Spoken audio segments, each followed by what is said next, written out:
Dice así, prólogo, Juan Gosaín, de boca en boca. Una tarde de verano, cogiendo el fresco, estábamos sentados en la plaza de Valledupar, bajo el legendario palo de mango, cuando le pregunté al maestro Rafael Escalona, ¿cómo fue que hicieron los cantos vallenatos? Se me quedó mirando con la cabeza ladeada, como siempre hacía. Se puso pensativo. De repente soltó una sonrisa y me dijo esta maravilla. El vallenato nació como el bostezo, de boca en boca. Así fue, ni más ni menos en los labios de la gente, de pueblo en pueblo, caminando por las trochas, echando cuentos en los caseríos, cantando en las cantinas, llevando noticias de amoríos nuevos y de ancianos que morían, narrando historias. El vallenato fue el primer celular de que se tuvo noticia. Francisco Moscotti, a quien llamaban el hombre, un guajiro de Machobayo, que llevaba el acordeón en los brazos con cuidado amoroso como si cargara un niño, iba de viaje en su mula, resabiada por esos caminos resbalosos en una noche de tempestad. Si no es por los fulgones del relámpago, jamás hubiera podido reconocer al diablo, que le esperaba escondido en un recodo para decidir quién de los dos era el trovador más brillante. Un siglo más tarde, mientras deambulaba por esos mismos caminos que ya no estaban encharcados sino polvorientos a causa de los fragones del verano, un vendedor ambulante de enciclopedias llamado Gabriel García Márquez, que es nieto de todos los Iguarán de La Guajira, recuperó la historia completa con pelos y señales. Ahora Stevenson Marulanda, que es tan escritor como médico, le mete el bisturí a esa insección vieja, interminable y ardiente. ¿Son la misma cosa el canto vallenato y la música de acordeón? Por esa polémica se han acabado amistades entrañables, se han distanciado los compadres, se han contrariado los noviazgos prometedores y se han escrito libros interminables. Y como si fuera poco, el autor de este libro se atreve a poner su mano en la candela viva, como cantaba Alejandro Durán. Este libro va más allá y explora lo que se llamó antiguamente la sabana de Bolívar, que hoy está compuesta por el corazón del mismo Bolívar, Sucre y Córdoba. Para alborotar el avispero, Marulanda sostiene que la cumbia, el porro y el vallenato son hermanos de padre y de madre. Comparto esta afirmación y lo hago por entusiasmo. Siempre he dicho que el vallenato, la cumbia, el porro, la gaita, el canto de vaquería, el clamor de monte, desde el baile frenético del mapalé, son nuestro patrimonio común. Nos pertenecen a todos a lo largo y ancho del Caribe colombiano, tierra de luz y de sombras. Escalona, como siempre, tenía la razón. Los versos de juglares y trovadores del pueblo son como el bostezo, andan de boca en boca. Qué brillante Juan Gosaín, ¿no?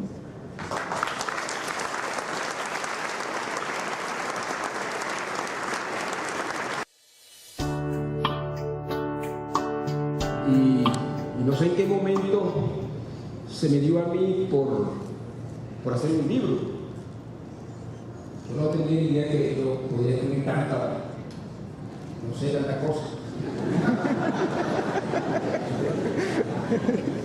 En cualquier día, lo que dice el profesor Bagunza, yo siempre voy allá, lo visito y tomamos café y hablamos de todo un poco.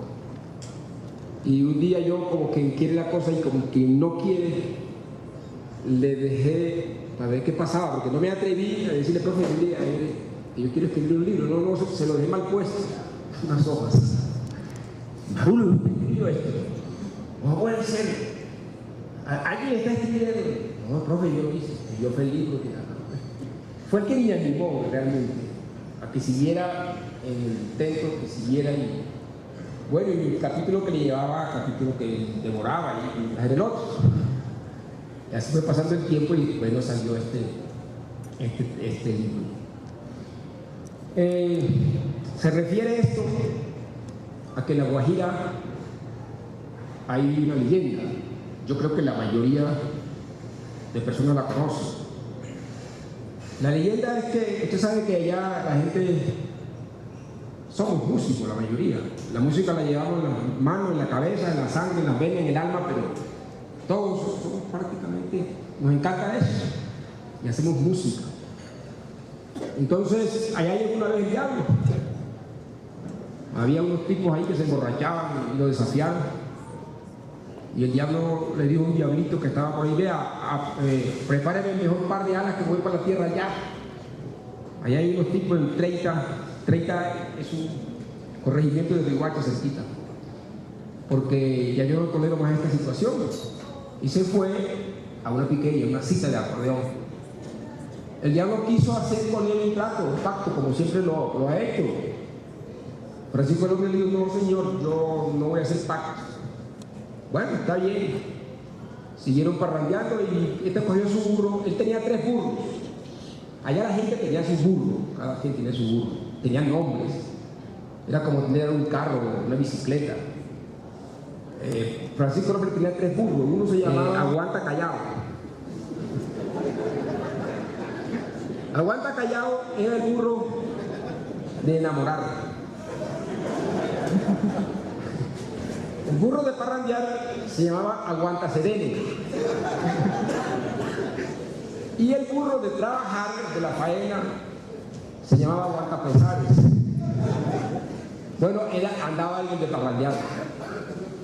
Y viniendo, pues lo sorprendió una rutina.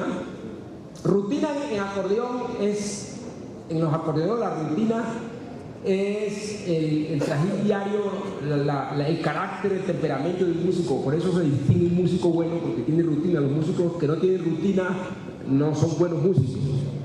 Entonces el diablo se le apareció en un punto de la Guajira que se llama Macho Valle. Macho, en la Guajira a los mulos le dicen macho. El color valle es un color como camel, Macho Valle.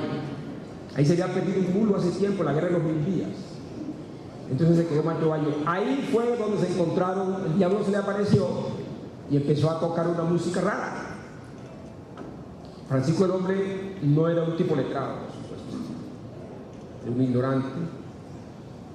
Y ya estaba vencido porque el diablo tocó las fiestas de Nerón, inclusive el asado de Roma, y tocaba la lira, era un músico excepcional.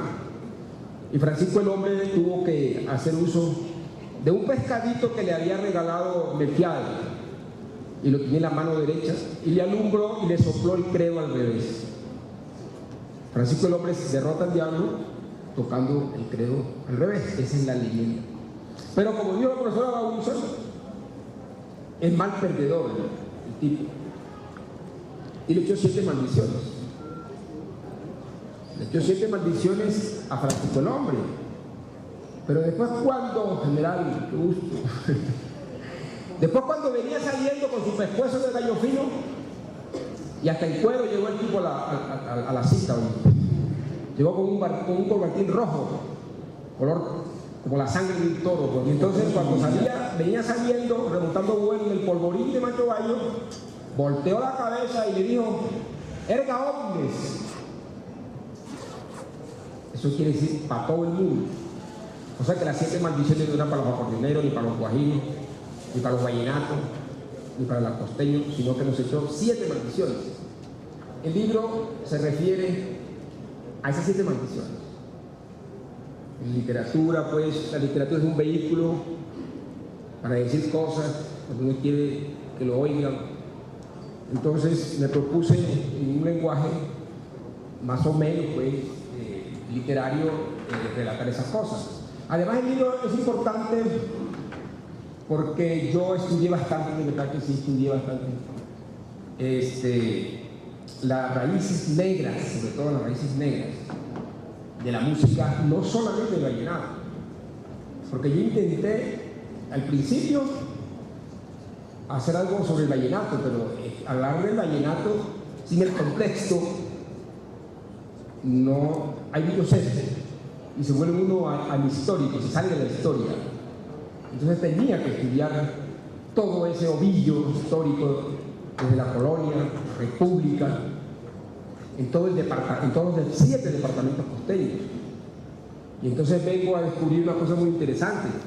Probablemente otro lo haya dicho, pero es que la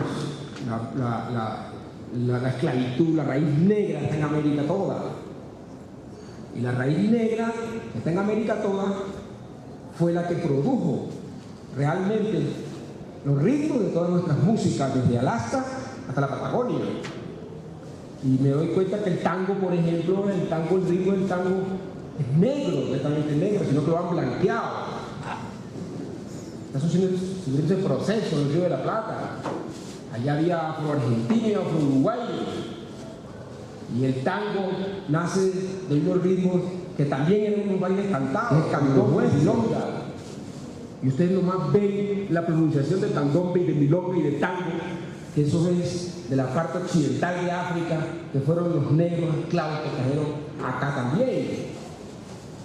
Entonces, le trae el ritmo africano y después vienen esas inmigraciones europeas y trae la melodía blanca de la paloma, que ustedes la habrán oído cantar a los tenores, y ese es el ritmo, esa es la melodía blanca sobre un ritmo negro.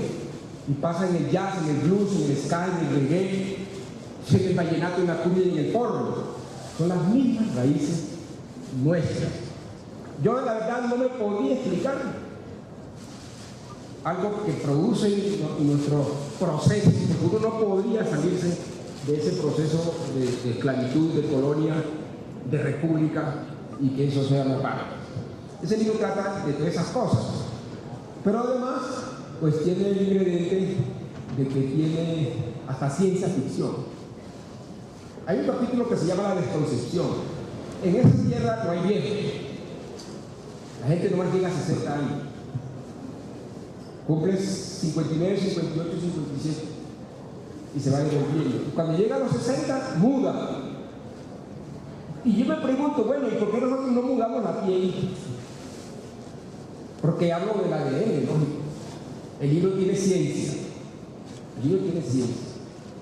¿Por qué nosotros no, cuando nos cortan, es decir, nosotros tenemos varias cosas para defendernos? Es la inflamación. Hablo un poquito de cirugía y de medicina. La inflamación hace tres cosas: coagula, cicatriza y mata la infección. Pero en los animales inferiores hace dos cosas más, que es la regeneración de un órgano y además muda la piel. Nosotros, ¿por qué nos dejaron falle? ¿Por qué nosotros no regeneramos? ¿Por qué nosotros no mudamos la piel? ¿Por qué tenemos que ir al cirujano plástico para evitar cicatrices y tenemos que poner los botox y todas esas cosas? Es muy posible, quién sabe si en otra parte del universo exista eso. Hay un capitulito ahí de la cirugía estética y la cosa, pero me metí un poquito con eso. La Sociedad Colombiana de Cirugía. Nosotros, la verdad que estamos muy preocupados por muchos temas del ejercicio médico. Estamos pendientes de realizar impulsar algunas agremiaciones, sociedades, como ya lo dijo el presidente Borraes. Por ejemplo, ya tenemos el colegio médico, tenemos la necesidad de hacer un sindicato, quien lo creyera. Ayer en la asamblea se paró el profesor Romero, de verdad confundido, porque estábamos proponiendo la fundación de un sindicato. Y él se desgarró las vestiduras, de verdad, y lo vi dolido. Un profesor dolido, porque ¿cómo es posible que un profesional médico va a hacer un sindicato? Eso es imposible, nosotros somos profesionales. Yo le dije, mire, con mucho pesar, profesor, la figura que existe en la Constitución. Porque decía que vamos a hacer un sindicato de profesionales, hay que hacer un sindicato de trabajadores, porque eso es lo que está en la Constitución. Nosotros somos trabajadores. Entonces, valga el momento de estar acá parado ante ustedes para decir que nosotros tenemos que echar mano de todas esas figuras constitucionales. Tenemos que echar mano de las sociedades científicas, claro, porque somos científicos. Tenemos que echar mano de los colegios, porque los colegios hacen una cosa y los sindicatos hacen otra cosa. Los colegios certifican, algunos recertifican. Entonces, cirujanos de Colombia y amigos, entendamos que nosotros tenemos la necesidad, porque el siglo XXI cambió. Y entonces también, la verdad, como dijo Jacobo, nosotros tenemos que usar todas las figuras constitucionales. A nosotros se nos ha enseñado y se nos ha vendido la idea de que hacer política es malo. Es que la política es la que determina la suerte de un par de zapatos, de un salario. Nosotros los científicos del siglo XXI tenemos que entrar en eso y tenemos que utilizar todas las formas de la Constitución y tenemos que impulsar a que los científicos, que a los políticos sí está bien, pero la política es muy delicada para que la hagan solamente los políticos. Los científicos tenemos que hacerlo. Es un mensaje al mundo, no solamente a los colombianos, porque en Japón, en Alemania, en España está pasando lo mismo. El ambiente se nos está acabando, la tierra se está acabando. Los economistas tienen un pensamiento, ¿verdad? Y nosotros tenemos otro. Porque es producir y producir y reventar, y hay que crecer y que crecer y que crecer y que crecer. La tierra no aguanta tanto. Nosotros sí tenemos otro discurso. Y yo no, estoy convencido, que es necesario que los científicos del siglo XXI hagan política activa. Escojan el que sea, puede haber muchas equivocaciones, pero esto hay que hacerlo. Yo lo hago porque estoy convencido y es una vocación que tengo. De manera que yo los invito a que reflexionen en eso. Antes de despedirme, quiero agradecer a las personas que me ayudaron también en esto, como las personas que hicieron la diagramación, Margot, que está por ahí, que tuvimos que amanecer trabajando como si estuviéramos operando en la primera, con décima, haciendo taponamiento, cierres de colostomía y todas esas cosas para poder sacar esto. Y a Rodrigo Pertús, mi editor literario, que también me dio muchísimas orientaciones. Muchas gracias entonces, y bueno, yo no tengo más que decir, sencillamente que yo creo que el libro es bueno. Le voy a echar un chiste de mi papá, que está ahí para terminar.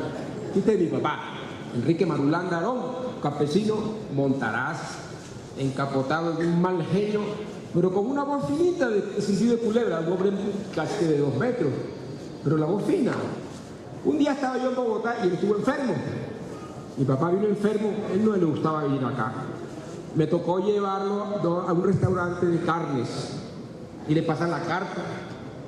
Mi papá empieza a mirar filet mignon, pimienta. Me miraba y yo lo dejé. ¿Qué decía? No, simplemente le digo: "Ay, mijito, ven acá. Me da una carne bien asada y con 2 pedazos de yuca cocida. Y póngale el nombre que usted quiera". Bueno, muchas gracias. Felicitaciones.